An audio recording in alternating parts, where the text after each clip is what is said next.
And that tune right there from Casi Joy, check it out. It's out there. The new single, Business of Breaking Up, is out there for you, along with her new holiday single, The Tree and Me. Over 40 million views, about 350,000 followers. Been on The Voice, got the ultimate four chair turnaround while being there, and shared the stage with multiple talented folks. And with that, we've got her right here. Cassie, what is going on? Hi, thanks for having me. So what are you up to? What's going on right now? Oh my gosh, just releasing so much music lately, writing so much new music, getting ready to release that, and planning a crazy schedule of touring as per usual. So just trying to keep my head on straight, my hat on. Right, right. And a little birdie told me that you've been doing music for a while, and that at some point you were in the commotions. Yes, that was with Radio Disney, and I was like 14 years old, and I did a karaoke competition at the mall, of course, because I wanted to win that karaoke machine. And after that, I got approached from Radio Disney, and they were creating this pop girl group, and I was still like yodeling at that time and in the country opera circuit, and I was like, well, sure, I'll wear a headset and do choreography. So did that for a little bit, and it was super fun. It sounds like it. So, you grew up an athlete. You know, you were competitive. You landed a scholarship. You did the whole college thing. At what point in all of that did you decide that music was a route you wanted to go? So it was always that route. I had never thought of myself as a brain person. Like college was never in the cards for me. It was like right after high school I was going to go to Nashville and start with my music and all that. And then senior year I got approached by Park University and they offered me a scholarship to run track, and that just had never even been a thought in my mind of something that I could do. And I was like, you know what, why not try this? And I kept pursuing music at that time. But then once I graduated college, it was like, I'm definitely not going to use my degree. I mean, I am in my heart, Right. but um, yeah, I was like, we're going full bore music. We're going to Nashville. So, what is it like for the people that are watching the show? People are in the show. It's always a different dynamic. So, being on The Voice, what was that process like? You know, going through The Voice and getting to the stage for the opportunity for the turns. Yeah, it's actually a much longer process than a lot of people know, and that what the TV shows you.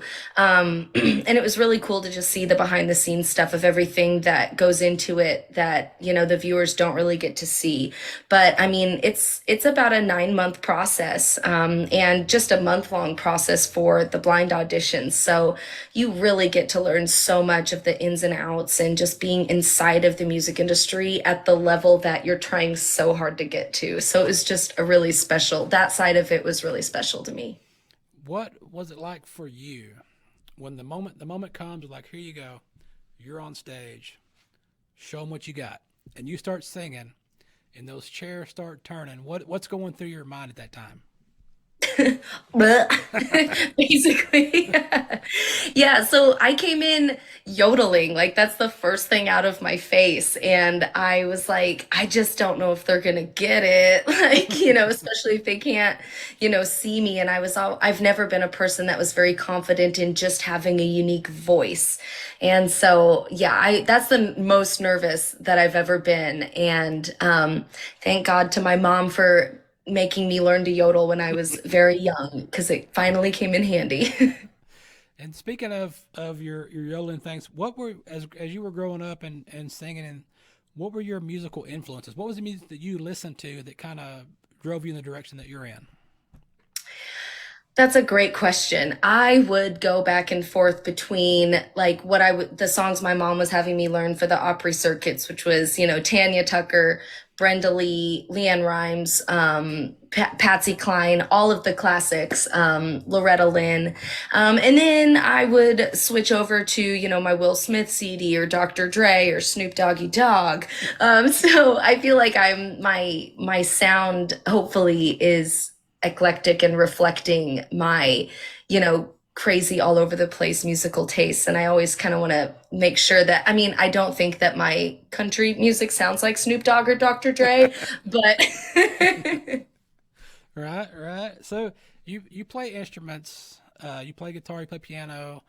As far as playing instruments, what is your favorite instrument to play? Um, gosh, I go like my answer could be different in 30 minutes. I go back and forth. It kind of depends on the moment. Like if I'm really wanting to rock out, I want to be on a guitar. But if I want to be in my feels, like I'm much more comfortable on piano. I'm more comfortable writing songs on piano. And then they always get translated to guitar because I can have more energy on stage with the guitar. So Right. yeah, it's different every day. Yeah. All right. And you're touring. You're on the road. Matter of fact, you're going to be down here in Dallas, uh, not too long from now. When you're out there traveling, what a lot of folks always or it makes curious, I guess the fans are always curious about, is when you're out there on the road and you're traveling, what road snacks are you hauling with you?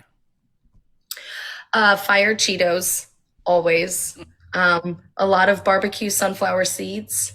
Um, and we usually try to hit up a Chipotle when we're on the road. Right. Because what a perfect on the road snack. Giant Yes. burrito. You can't never go wrong with a burrito. Right. And I'm gonna go back to your sunflower seeds because I go back and forth with this a lot. On the sunflower seeds, are you eating the whole sunflower seed, or are you cracking and spitting them? I love that you even knew that those were options. I didn't know how to eat sunflower seeds properly until like I was a real life adult, I guess some years ago. But yeah, I used to always as a kid, I would just eat the whole dang thing because that you get more salt that Yeah. way. Well, that was me. I didn't know. I just ate the Yeah. whole. I just chewed it up real good, ate the whole thing, and one day I was eating some sunflower. I said, "They're like, where are you spitting those Yeah, out? where's your spit cup? Spitting what? What am I spitting out? I mean the whole thing." Yeah, it's the whole seed. You get the Right. full Monty. I didn't know that was an option. So okay. When you do get a chance to turn on the TV, which everybody's busy all the time, they don't turn TV on. If you turn on the TV, or you go on Netflix, you streaming regular TV, and what are you watching? Oh, I just finished Love is Blind the other day. I'm sorry, I'm all about that reality TV. Just finished that. God, we are open to a new show at this point. We need something new. Hot D, House of the Dragon is over, so we're needing something new to binge now. Okay.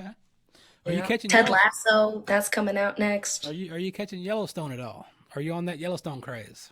Oh yeah, I am in it. I am living it. Absolutely. My husband actually just got back from the liquor store because it's Thursday night football, and he just got the Yellowstone bourbon to celebrate the season starting soon. Well, that'll be some good watching.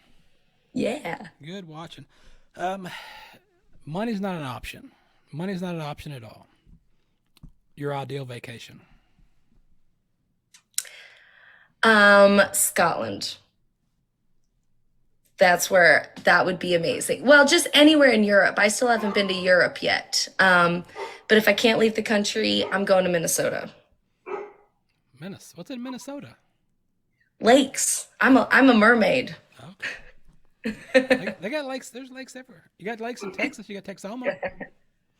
Yeah, I got a lot of family up in Minnesota. So Okay. like, yeah, when I bring people to like my favorite place on earth, they're like, "What? Like we could be in Cancun right now for vacation." And I'm like, "But you're not going to get the campfire stories. It's not the same." So you're just heading to Minnesota and going skiing. Yes, absolutely. All right. With the stages that you've shared so far throughout your career, what was your not to really put you on the spot? What was your favorite shared stage, and what stage out there that you would really like to share? Um, my favorite one is kind of an off the wall one. We were in Canada and I got to open for Buck Cherry and Finger 11, which is I am not on that bill normally. I literally ended my set with a yodeling song, and then we go into, hey, you're crazy. And but we got to like hang out with those guys for so long after the show and just getting to see like how these like crazy rockers then like were playing board games after the show, and like it was just a really special experience. And I got to have my dad out in Canada with me for that. So it was really cool. All right. And so what's a stage or a another musician out there that you'd like to maybe do some collaboration with?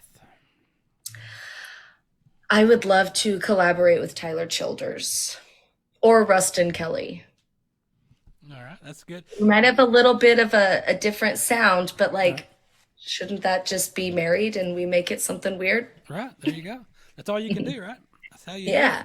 Okay, so your tour schedule is out. It's on your website, and for those that are looking to figure out where you're going to be and what is going on, what is it the website the best to go to? Social media? Where would you point the folks to go?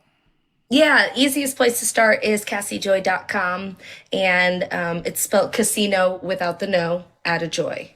All right. Think about it. Yeah. You get them there. There we go. There's tour dates. Yeah, 11:30 Dallas House of Blues. Then Austin, Yeah, I'm San so Antonio. excited. Okay. So making the Texas rounds. Yes, yeah, we're so excited to get down there. Hopefully it'll be, some good weather, and I think now like we're past Thanksgiving by the time that I get to House of Blues, so it might turn into a Christmas show. We'll see. It People might want to house. let me know. Should this be a Christmas show? Should I do some Christmas Right. songs? There you go. There you got Christmas songs out. House of Blues. It's just right down the road here. If you, I don't know, when was your Austin show? What was the date on that one? You still got that over there? It's the next days. I think it's December 1st. Okay, yeah. So you're already gone. Oh no, you're December 1st, Austin, December 2nd in San Antonio. Yeah, so you're gonna be gone from North Texas. I was gonna tell you the big Yellowstone event going on in Fort Worth is that Friday the 2nd with the cast of Oh, Yellowstone and 1883 celebrity cutting event, Fort Worth, Texas. of course it is. You're gonna miss it. So sad. That's all right. I'll be there for you. I'll get the interviews and the videos for you, and I'll send them to you. So that way you can I'll be like you follow were there. along. Right. All right. Well, Cassie, we appreciate you visiting with us and taking time out of your busy schedule, as we just seen, to tell us what you got going on and give us a little bit of behind the scenes information. And we just wish you luck on tour, and we'll see you down the road. Yeah, thank you so much, and we'll see you guys soon in Dallas. Thank you. All right. Cassie Joy coming down the street to the House of Blues to sing some songs for you guys here in North Texas.